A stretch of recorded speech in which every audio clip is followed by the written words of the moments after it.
नमस्कार, मी बाबा बेलापूरकर. आपण पाहत आहात एकजूट महाराष्ट्र न्यूज.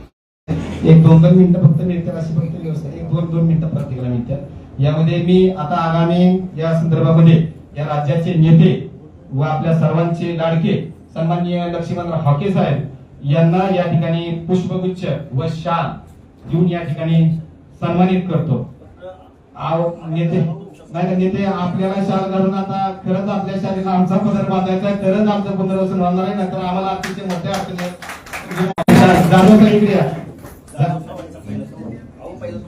शंकर जाधव, दीपकराव कुमावत, दीपकराव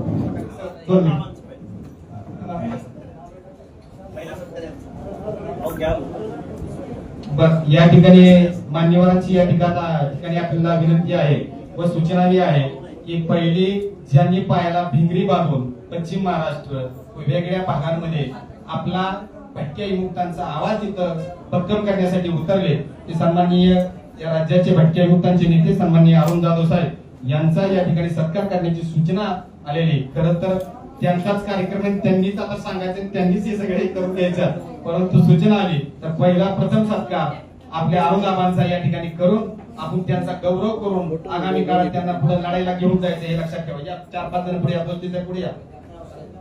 रवी पुढे या ना, सुमित्रा कशी या, अरे इकडे या ना.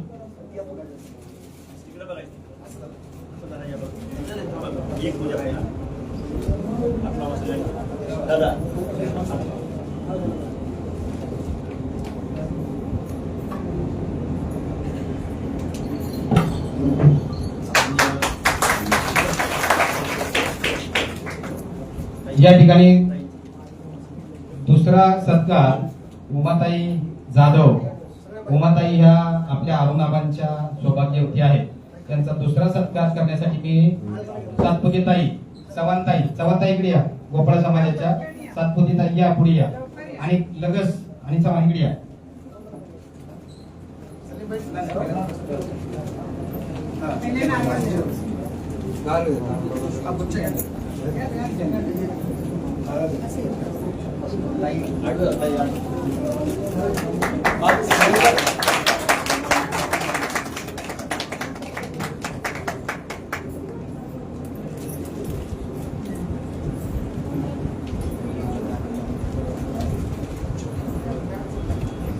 त्याचबरोबर संतोष चव्हाण साहेब जे या यात्रेचे अतिशय नियोजनबद्ध ज्यांची बांधणी खांदणी चालू आहे त्यांचाही सत्कार या ठिकाणी केला जातोय.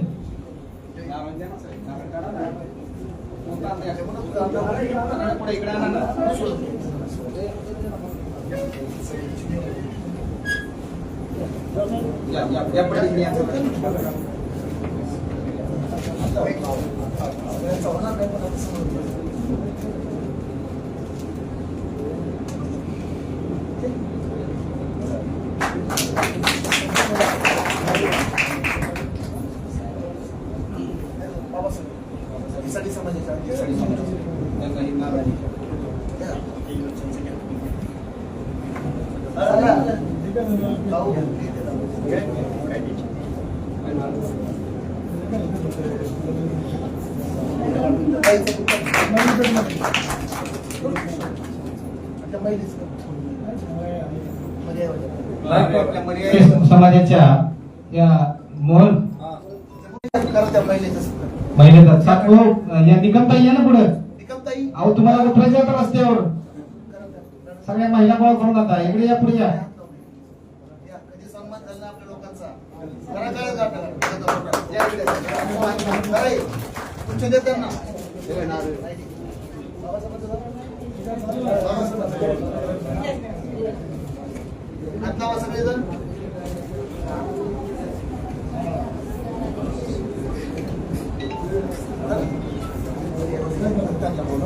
मोहन या ठिकाणी मी विनंती करतो की आपल्याला आदरणीय या राज्याचे ओबीसीचे नेते, महाराष्ट्राचे ओबीसी व भटक्या विमुक्तांचे नेते सन्माननीय लक्ष्मणराव हाके साहेबांचा सत्कार आपल्या मर्यादित समाज वडार समाजाचे एक प्रतिनिधी या, बेदरांचा पुढे या, दोषांचा एक पुढे या पुढे या.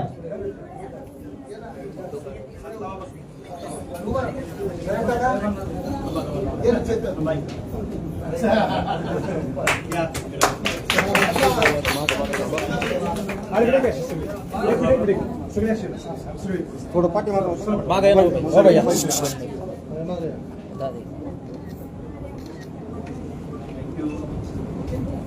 तुमच्या जवळ ठेवायचा आता बसून घ्या खाली ताई बसून घ्या ना वेळ आल्यानंतर आम्ही देतो ना ताई तुम्हाला प्रतिनिधी समाजाचे रात्र प्रवास करून आहे ताई नियोजन कमिटीचं जे नियोजन आहे ना यात प्लीज हस्तक्षेप करू नका माझी विनंती प्लीज नियोजन कमिटीचं जे नियोजन आहे त्यात हस्तक्षेप करू नका यामध्ये प्रामुख्याने आता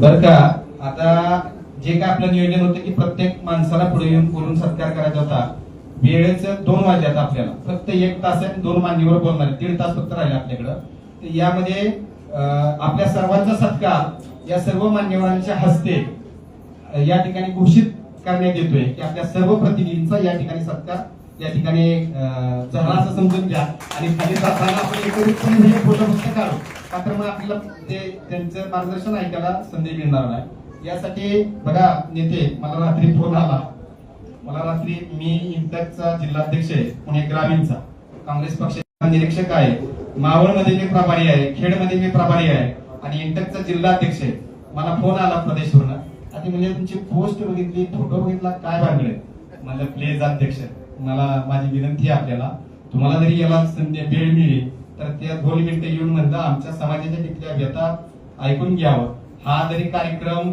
मी जरी जिल्ह्याचा अध्यक्ष असतो पक्षाचा किंवा संघटनेचा परंतु हा कार्यक्रम आमच्या समाजासाठी आम्ही आमच्या समाजाच्या नेत्यांसाठी म्हणत तिथं म्हणत त्या जागेत सगळा त्याग करून उभा राहू माझी विनंती की आपण तिथे यावं व 2 मिनिटं त्यांचा सत्कार या ठिकाणी करून जावं बघा हे आपल्याला आपले पक्ष बाजूला ठेवावे लागतील तुम्हाला सर्वांना माझ्या भूमिका माहिती आहे परंतु विरोधी पक्ष या सर्वसामान्यांच्या घटकांसाठीच काम करणार आहे या विचारधारेचा आहे परंतु मला ज्या सूचना द्या की तो कार्यक्रम कशाचा आहे तुम्ही तो कार्यक्रम घेताय यामध्ये रोखबाईक ही भूमिका सांगण्यात आली की तो कार्यक्रम आमच्या समाजाचा आहे आमच्या समाजाचे यामध्ये नेते आल्यात त्यामुळे आम्ही अतिशय ताकदीने यामध्ये सहभागी होणार तर मी या ठिकाणी आपल्या सर्वांना मला सूचना होती की यामध्ये संतोष चव्हाण हे पहिलं 1-2 मिनिटाचं यामध्ये काय मार्गदर्शन करणार आहेत मशागत यात्रेच्या संदर्भातली माहिती देणार आहेत आणि मग भोसले साहेब आपण 1-2-3 जण आहेत का नाही तिथूनच आपण बसल्या जागे मग आपण आपले स्थानिकचे प्रश्न आपण 2-3 दिवसात एकत्रित केले ते तिथनं बसूनच खुर्चीवर सांगू ओके मी या ठिकाणी चव्हाण साहेबांना विनंती करतो की त्यांनी आपले 1-2 शब्द या ठिकाणी मांडावे धन्यवाद भाऊ सर्वांना विनंती की आपण थोडं 2 मिनिटांसाठी सगळ्यांनी लक्ष द्यायचं आहे खरं तर आज भटकेमुक्त घरगणना व जनगणना या मुसाफिरी यासाठी लाभलेले प्रमुख पाहुणे सन्माननीय आदरणीय भटकेमुक्त व ओबीसीचे नेते प्राध्यापक लक्ष्मण हाके सर गोरगरिबांचे कळवारी भटकेची मुलूक मैदानी तोप अनाथांचा बाप म्हणून त्यांची जगभर आणि महाराष्ट्रभर ओळख आहे असे ऍडव्होकेट डॉक्टर अरुण हिराबाई जाधव आपल्या भटक्यांचे ज्यांनीच आता तुमच्याशी काही मिनिटापुरतं हितगुज केलं तुमच्याशी बोलले असे सन्माननीय आदरणीय विजयजी जाधव भटके मुक्ताचे प्रदेश अध्यक्ष आणि विचारपीठ मंचावरच्या खरे तर आम्हाच्या खांद्याला खांदा लावून साथ देणार आहे आमच्या मोठ्या बहिणी उमाताई जाधव आणि शंकर जाधव तसेच सभागृहामध्ये असलेले सगळे पत्रकार छायाचित्रकार उद्योग व्यापारी आपले सर्वांचे भटक्यांचे नेते तुमचं सर्वांचं खरं तर या ठिकाणी मी सहर्ष असं स्वागत करतो खरं तर हाके सर आज तुमच्या समोर खरं तर व्यक्त होण्याची माझ्यासारख्या कार्यकर्त्यांना खरं तर वेळ आहे आज मी माझं भाग्य समजतो की आज मी तुमच्या समवेत खरं तर समाजाची वेथाली वेदना आणि कथन मला आलेला अनुभव खरं तर या ठिकाणी सर मी तुमच्या समोर मांडतो गेल्या अनेक दिवसापासून आम्ही ऍडव्होकेट डॉक्टर अरुण आबा जाधव यांच्या नेतृत्वाखाली भटक्यातला जो शब्द आहे मुशाफिरी नावाचा, ही मुशाफिरी नावाची खरं तर यात्रा आम्ही सुरू केली. आणि ती यात्रा काढण्याचा उद्देश म्हणजे काय, या सरकारचं ध्येय आणि धोरण होतं प्रत्येक घराची गणना झाली पाहिजे, त्या घरांना आकडा दिला पाहिजे, त्या घराचा सर्वे झाला पाहिजे. खरं तर या अनुषंगाने आम्ही जाधव साहेबांच्या नेतृत्वाखाली आम्ही यात्रा चालू केली सर. ज्या ज्या ठिकाणी वाडीवर वस्तीवर पाण्यामध्ये ज्या ज्या ठिकाणी भटक्याचा समाज आहे, आदिवासीचा समाज आहे, त्या ठिकाणी तळागाळापर्यंत सर खरं तर आम्ही त्या ठिकाणी जाऊन पोहोचलो की त्या ठिकाणी त्या समाजाला विचारले की तुमचे घरगणना करण्यासाठी या ठिकाणचे अधिकारी किंवा तेथील कोण बेरो आलेला आहे का, तुमच्या घराची गणना केलेली आहे का. सर खरं तर या ठिकाणी भटकत असताना, फिरत असताना, दर कोस दर गाव मुक्काम करत असताना सर अनेक त्यावेळेस अनुभव आल्या, अनेक त्यावेळेस खरं तर अडचणी निर्माण झाल्या. सर 2% सुद्धा भटकीमुक्त समाजाला राहण्यासाठी पक्क घर नाहीये. प्रत्येक समाज पानामध्ये राहतो, कुणाच्या कुपीमध्ये राहतो, की ज्या घराला चौकट नाही, ज्या घराला खिडकी नाहीये, खरं तर त्या घरामध्ये सर समाज राहतो. आणि शासनाचं ध्येय आणि धोरण असं होतं की ज्या घराला चौकट आहे, ज्या घराला खिडकी आहे, खरं तर त्या पोटासाठी उपजीविका करणारा समाज, पश्चिम महाराष्ट्र असो, विदर्भ असो, कोकण असो, मराठवाडा असो, केरळ असो, गोवा असो, कर्नाटक असो, ज्या ज्या भागामध्ये जसं जमेल तसं त्या त्या ठिकाणी सर कला करून पोटाची उपजीविका भागवण्याचं खरं तर समाज काम करतो. सर समाजाला मोठा व्यवसाय नाहीये, जमीन नाहीये, कंपन्या नाहीये, कला हेच त्यांचं जीवन आहे, कौशल्य हेच त्यांचं जीवन आहे. ज्या दिवशी दारोदार टिपले जातात, त्या टिपण्याच्या कलेच्या माध्यमातून 2 रुपये दिमडीचे पैसे असो, कपडे असो, अन्य धान्य असो सर, त्याच्यातून खरं तर उपजीविका भागवण्याचं काम करतात. आजही या भारताला स्वातंत्र्य मिळवण्यासाठी आपला हा भटक्याचा समाज खरं तर इंग्रजांच्या विरुद्ध बंड केली, इंग्रजांना सळ की बळ करून चढलं. खरं तर ह्या देशाला स्वातंत्र्य मिळवण्यामध्ये खरं तर आपल्या भटक्याचा खरं तर भाऊ खूप मोठा वाटा आहे. परंतु आज काय परिस्थिती आहे आपली, आज खरं तर आपण कुठं आहोत, आपला कोण विचार करताय का, खरं तर हा प्रश्न करण्यासाठी आम्ही मुशाफिरी नावाची यात्रा घेऊन खरं तर फिरत गेलेलो आहे. सर फिरत असताना अनेक मुद्दे माझ्या समोर आलेत. लोकांना राहायला जागा नाहीये, स्वतःला राहण्यासाठी स्वतःचं घर नाहीये, कसून काढण्यासाठी जमीन नाहीये, व्यवसाय करण्यासाठी लोन मिळत नाहीये, सतत भटकंती करावी लागती, त्याच्यामुळे मुलांचं शिक्षण होत नाहीये. सर नागरिकत्वाचे पुरावे नसल्यामुळे कल्याणकारी योजनेचा लाभ मिळत नाहीये. खरं तर या ठिकाणी असे विविध खरं तर या ठिकाणी अडचणी समोर आल्या.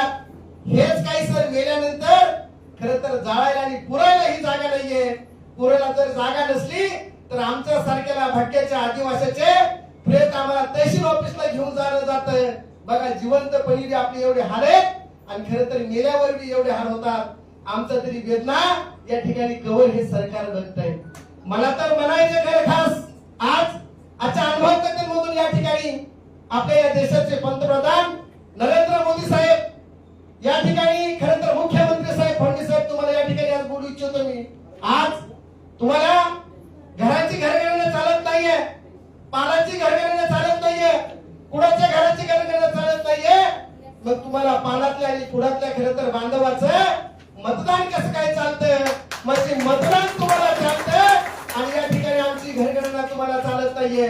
सर परिस्थिती गरीब आहे, घर बांधण्यासाठी आमच्याकडे पैसा नाहीये, भिक्षा मागितल्याशिवाय आमचं पोट भरत नाहीये.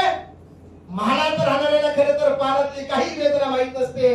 सर तुमचा सुद्धा या ठिकाणी मी फेसबुकवर एक व्हिडिओ बघितला, भटक्याचं खास या ठिकाणी खरं तर तुम्ही अस्तित्व त्या ठिकाणी दाखवण्याचा प्रयत्न केला. आमचा समाज भटक्याचा फिरत असताना त्याला आंघोळीसाठी कोणतं बाथरूम असतं, लुगड्याची नाही. अहो खूप वेदना आहेत सर.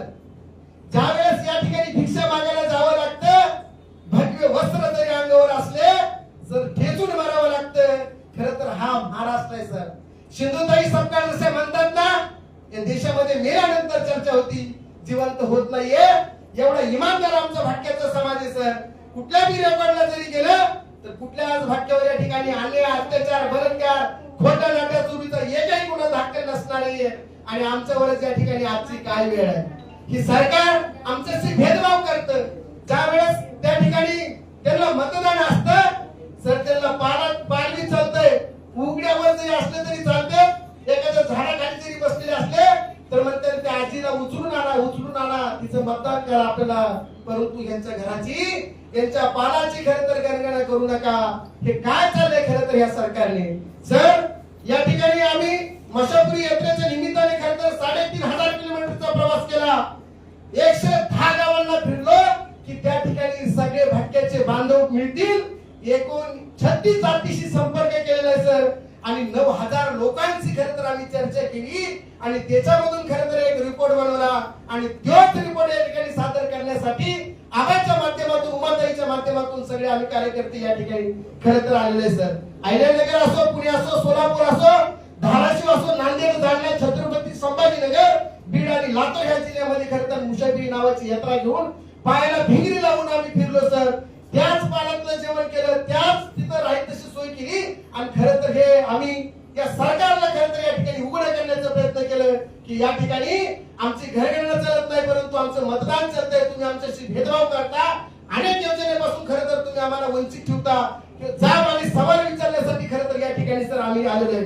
जवळपास सर आम्ही या ठिकाणी 35-36 जातीला भेटलेलो आहे.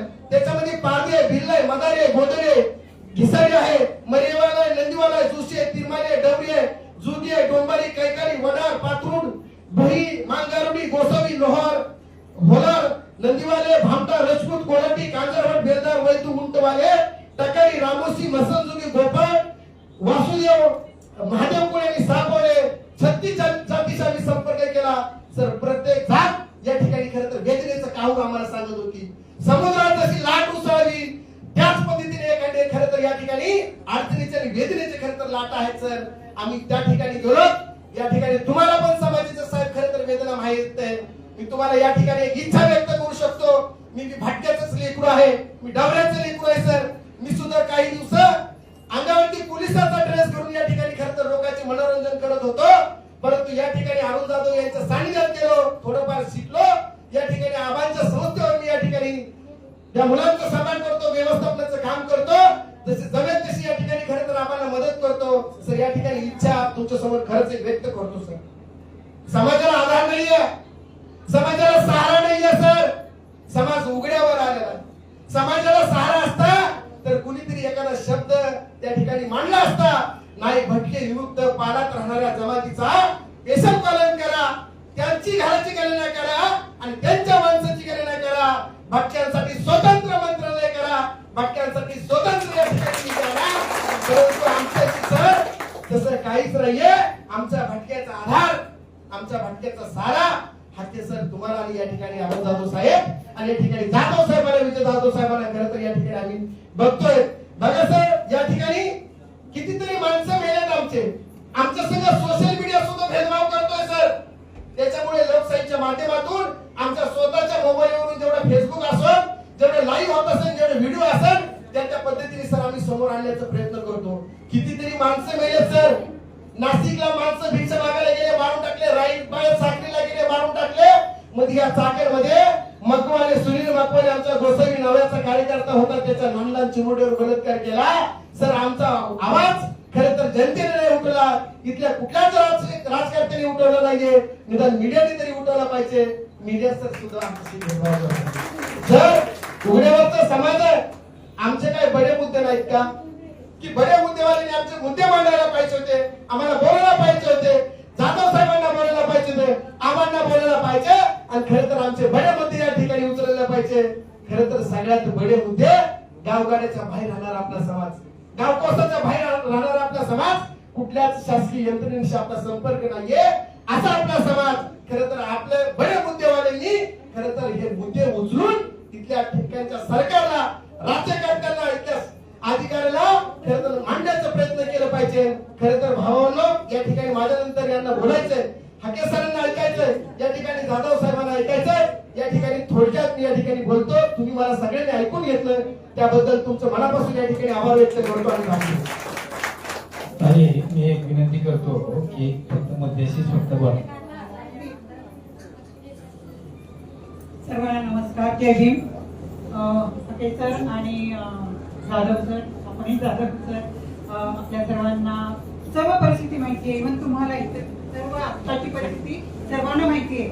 सर्वात प्रथम मी उभयता अरुण जाधव सर आणि उमा जाधव यांचं मी अतिशय मनापासून कौतुक करते. कारण यांच्या यात्रेला 5 तारखेला जामखेडला मी गेले ते सुरुवात होताना आणि काल जे समारोप झाला लिंपण गावी इथे पण होते. अत्यंत सुंदर म्हणजे अचूक प्रश्नाला घेऊन त्यांनी ही यात्रा सुरू केलेली आहे. आणि समारोप मला पसंत नाही तुमचा, हा समारोप नाहीये, हा आरंभ आहे. हा आरंभ आहे हे आपण सगळ्यांनी लक्षात घेतलं पाहिजे. मी दोनच वाक्यात मी हे करते कारण मी आगंतुकासारखी आलेली आहे. सर्वात प्रथम मला बोलायची संधी दिली याबद्दल आपल्या सर्वांचे मी आभार मानते. पहिला मुद्दा असा आहे की आपण ज्या विषयासाठी आलेलो आहोत तो विषय लक्षात घेऊया आपण. आणि यांचं तर कौतुक आहे, खूप खूप कौतुक आहे. आणि त्यांच्याच वाटेवरून आता आपण पुढे जावं. असं नाही की त्यांची यात्रा संपली म्हणजे हा विषय संपला. हा विषय असा आहे की आत्ताच आपलं सरकार फक्त आंधळ नाही बहिरं सुद्धा आहे. त्यांच्या कानापर्यंत आपला आवाज जाण्यासाठी ही यात्रा प्रचंड प्रमाणात रस्त्यावर उतरली पाहिजे. आता बाद झाला, आपण सर्व लोकशाहीतले सगळे मार्ग अवलंब केलेले आहेत. त्यांनी सरळ सरळ भटक्या बहिष्कृत केलेला आहे. प्रश्न क्रमांक जी प्रश्नपत्रिका विचारलेली आहे त्यात क्रमांक 12 मध्ये असं विचारलेलं आहे कुटुंबातल्या प्रमुखाची जात एससी आणि त्याला ऑप्शन दिलेला आहे एसटी. आणि दोघात जर नसेल तर सगळ्यांना अन्य हा एक शब्द दिलेला आहे की अन्य या कॅटेगरीत त्यांना टाकावं. आता 18 पकड जाती, ओबीसीच्या जाती आणि भटक्या विमुक्तांच्या कितीतरी रेणके आयोगाने सांगितलं की भटक्यांच्या 1500 आणि 189 वगैरे काहीतरी जाती विमुक्तांच्या आहेत. या सगळ्या जातींना मिळून एकच शब्द दिला त्यांनी अन्य. म्हणजे परत त्या आपल्या जातीचं गाठोडं बांधायला निघालेले आहे. 1931 मध्ये कालेलकरांनी प्रत्येक जातीचं वैशिष्ट्यानुसार सगळं वर्णन दिलेलं असताना सुद्धा आता मात्र जातीनिहाय फक्त त्यांनी घोषणा केली 30 एप्रिल 2025 ला त्यांनी घोषणा केली की यावेळची 2026-27 निवडणूक ही जातीनिहाय होईल. आपली सबंध समाज रचना ही जातीच्या उतरंडीवर अवलंबून आहे.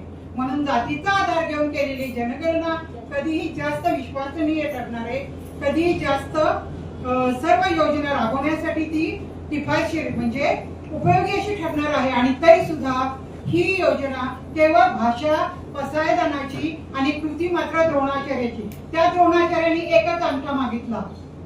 कुणाचा? एकलव्याचा एक अंगठा मागितला. त्यांनी विद्या पुढे नेऊ नये म्हणून, त्यांनी पुढे येऊ नये, शिकू नये म्हणून, प्रतिस्पर्धी निर्माण होऊ नये म्हणून.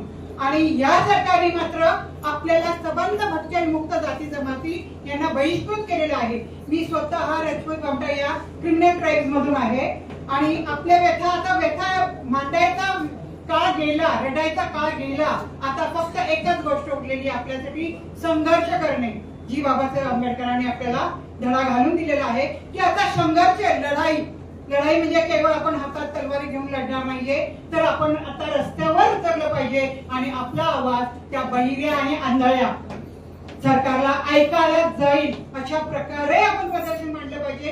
त्यांनी आपल्याला सरळ सरळ लोकशाहीमध्ये बहिष्कृत केले. पूर्वी जाती बाहेर टाकणे वगैरे असायचं की नाही प्रकार, जातीच्या बाहेर टाकणं, जात वगैरे, तर तो प्रकार त्यांनी अवलंबलेला आहे. आणि सर्व सुज्ञ नागरिक अत्यंत म्हणजे याच्याही अगोदर आम्ही अनेक वेळा पत्रकार परिषदा घेतल्या, पण त्या बातम्या चहाच्या बुटाबरोबर पोटात जातात, रिचवल्या जातात. त्याची कोणीही दखल घेत नाहीये. म्हणजे ना पांढर पेशा घेत, ना विद्वान तज्ञ घेत, कोणी घेत नाहीये. बाकीचे जे आहेत ते त्यांचे नोकर आहेत, नोकरशाहीतले आहेत. पण आपण तर भटक्या कुळाचे नोकर पूर्वीपासून होतो. ना काल होतो, ना आज आहोत, ना उद्या असणार आहे. आपण आपल्या विचारांचे मालक आहोत. कोणीही आम्हाला त्यांच्या विचाराखाली चिरडून टाकू शकत नाही. आतापर्यंत खूप प्रयत्न झाले, परंतु तरी सुद्धा आपण तशाही वाईट परिस्थितीमध्ये टिकाव धरून आहे.